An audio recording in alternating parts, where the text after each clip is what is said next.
왕이 사람을 보내어 시므이를 불러서 이르되 너는 예루살렘에서 너를 위하여 집을 짓고 거기서 살고 어디든지 나가지 말라.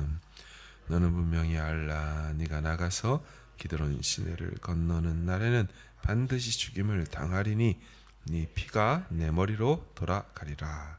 시므이가 왕께 대답하되 이 말씀이 좋사오니 내 주 왕의 말씀대로 종이 그리하겠나이다 하고 이에 날이 오래도록 예루살렘에 머무니라. 3년 후에 시므이의 두 종이 왕 마아가의 아들 아기스에게로 도망하여 간지라. 어떤 사람이 시므이에게 말하여 이르되 당신의 종이 가드에 있나이다. 시므이가 그 종을 찾으려고 일어나 그의 나귀의 안장을 치우고 가드로 가서 아기스에게 나아가 그의 종을 가드에서 데려왔더니 시므이가 예루살렘에서부터 가드에 갔다가 돌아온 일을 어떤 사람이 솔로몬에게 말한지라. 왕이 사람을 보내어 시므이를 불러서 이르되 내가 너에게 여호와를 두고 맹세하게 하고 경고하여 이르기를 너는 분명히 알라. 네가 밖으로 나가서 어디든지 가는 날에는 죽임을 당하리라 하지 아니하였느냐.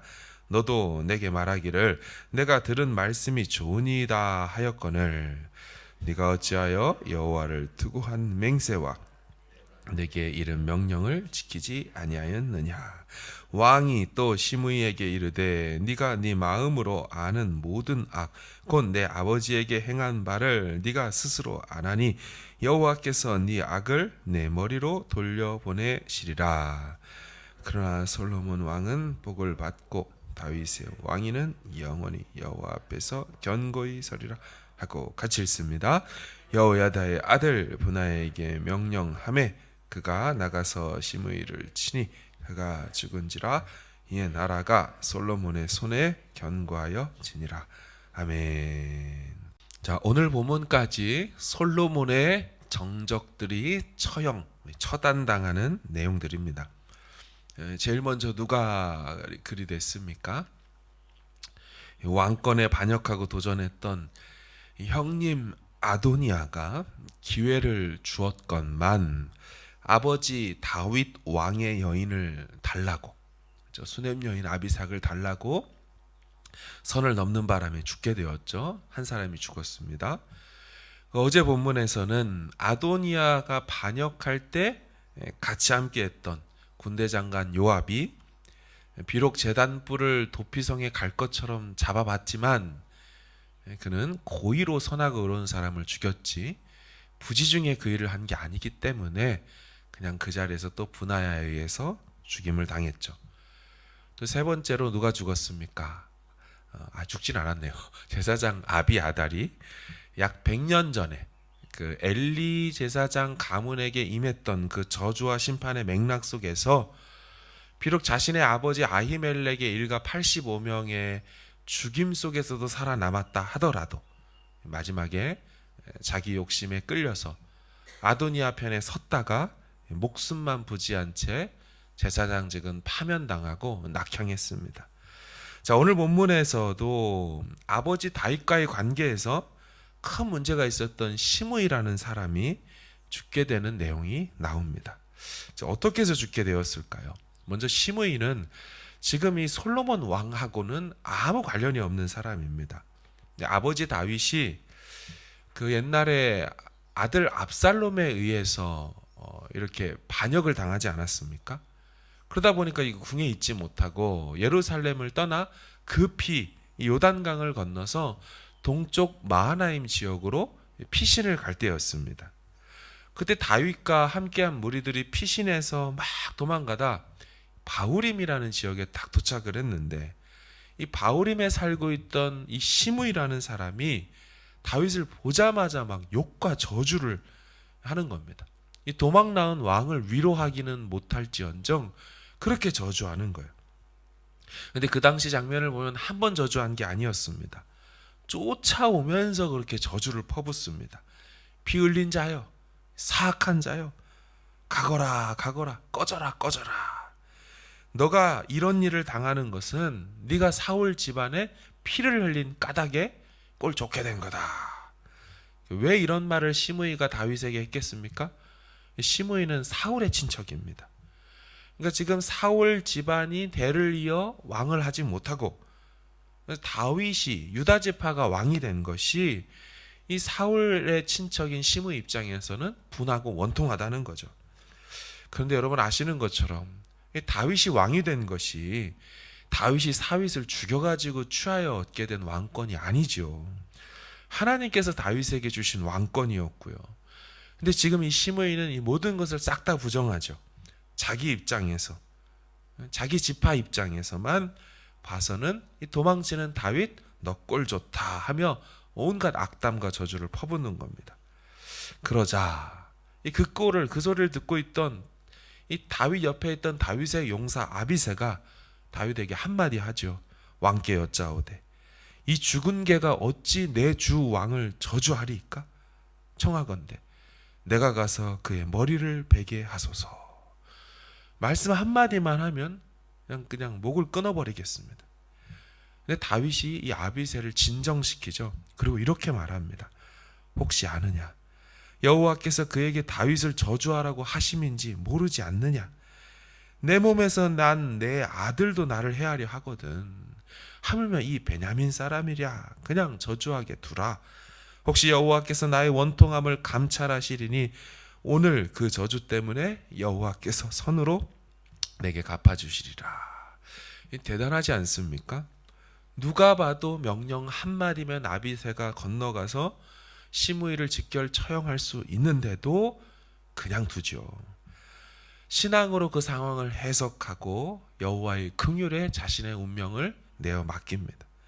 그런데요, 이렇게 자기 생명이 살게 되었음에도 이 시므이라는 놈은 다윗 무리가 지나갈 때 쫓아가며 흙먼지를 집어 던졌다고 하고요, 돌도 집어 던지면서 저주합니다.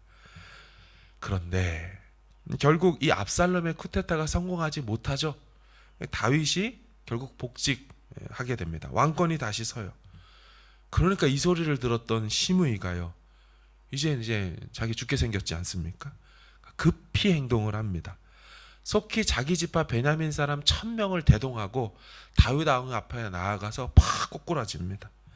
사울의 종 시바도 자기 아들 15명과 종 20명을 데리고 함께 나아가 다윗 왕에 엎드립니다. 왕이시여 통촉하여 주시옵소서. 이제는 갖은 애걸 복걸을 하며 살려달라고 용서를 구하죠. 다윗 왕이 용서해 줍니다. 시므이는 사실 죽을 죄를 진 건데도 다윗 왕이 건드리지 않습니다. 근데 이 다윗이 말년에 이제 죽으면서 열왕기상 2장 9절에 유언을 아들에게 남깁니다. 시므이의 죄를 네가 잊지 말아라. 이 솔로몬이요, 그래서 시므이를 딱 부르는 겁니다. 근데 불러서 바로 죽이지 않아요. 살 길을 열어주지요. 바로 금족령이라는 걸 내립니다. 금족령. 발을 금하는 명령을 내리는 거예요. 시므이 알지? 네가 살고 있는 이 땅 예루살렘 지경 밖으로 나가지 말아라. 나가는 날에는 정령 죽는다.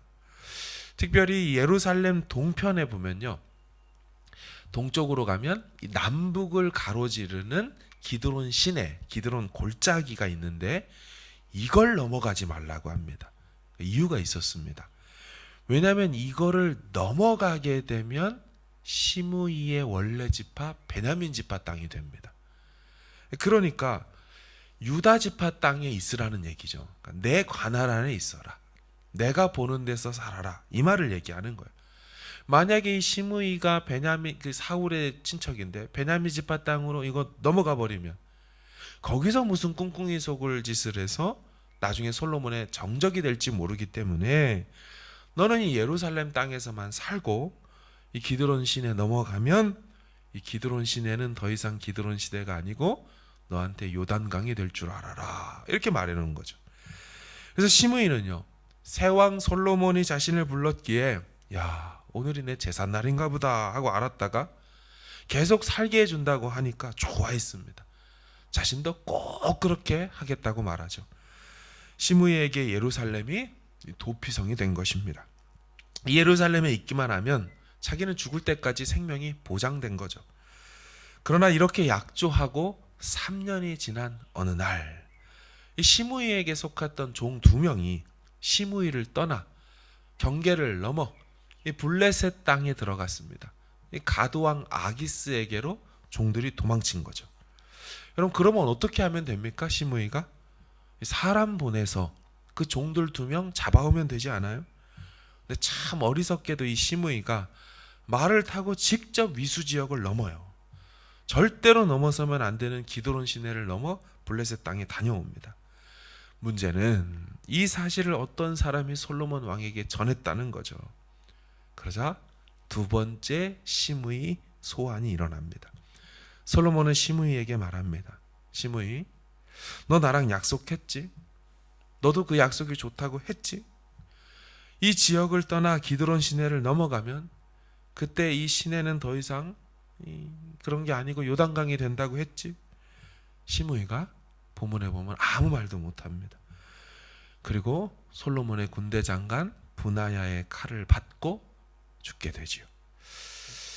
이 내용을 보면서 참 악인이라는 것이 이렇게도 어리석은 것 같습니다. 자신이 죽을 행동이라는 것을 알면서도 무시하고 선을 넘는다라는 거죠. 스스로 선을 넘어갔습니다. 누가 강제로 넘긴 거 아닙니다. 악으로 자기 인생을 평생 채우더니만 그 악이 받쳐 죽음을 맞이하게 된 거죠. 어찌 보면 솔로몬 입장에서는 이 위험스러운 요인이 살 기회를 충분히 주었건만 스스로 파멸을 자처해서 제거된 셈이죠. 그래서 이 시므이의 죽음 이후에 성경은 이 사건을 이렇게 기록했습니다. 46절을 보십시오. 여호야다의 아들 분하야에게 명령하매 그가 나가서 시므이를 치니 그가 죽은지라. 이에 나라가 솔로몬의 손에 견고하여 지니라. 아멘. 여러분, 이 악인의 어리석음이 우리에게 오늘 반면교사가 되어야 할 것입니다.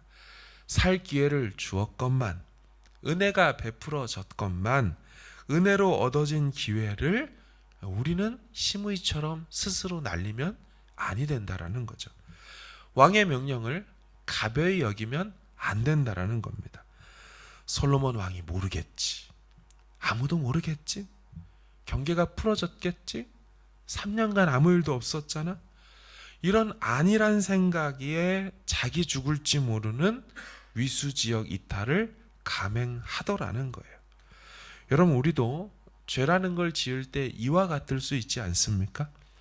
이 정도는 괜찮겠지. 이 정도까지는 아무렇지도 않겠지. 하나님도 눈 감아 주시겠지. 영적으로 내게 그리 큰 해가 되지 않겠지. 이런 식으로 경계가 풀어지다 보면 자기도 모르게 정신줄 놓고 기드론 시내를 요단강처럼 건너는 거죠. 아닙니다.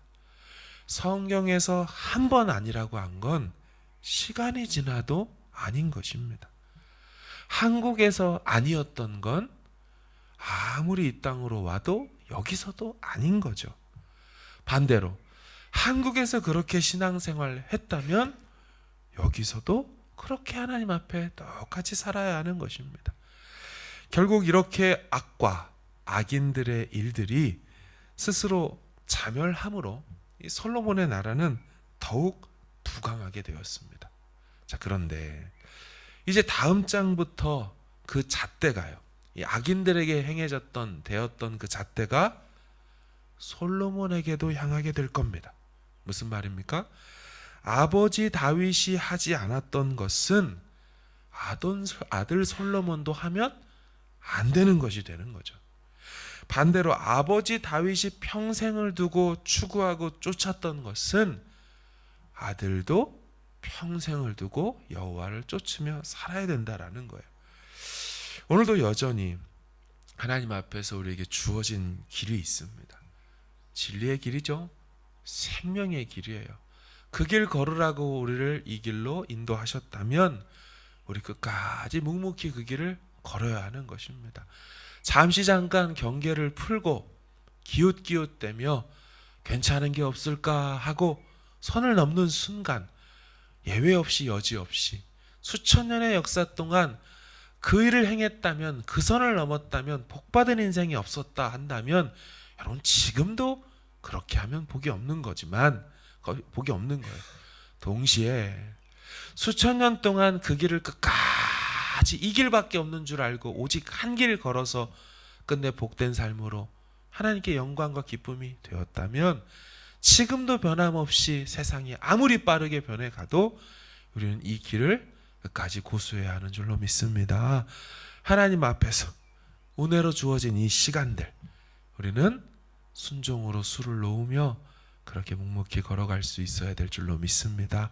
아버지께 기쁨이 되는 승리하는 하루가 되기를 간절히 주님의 이름으로 축원합니다. 주의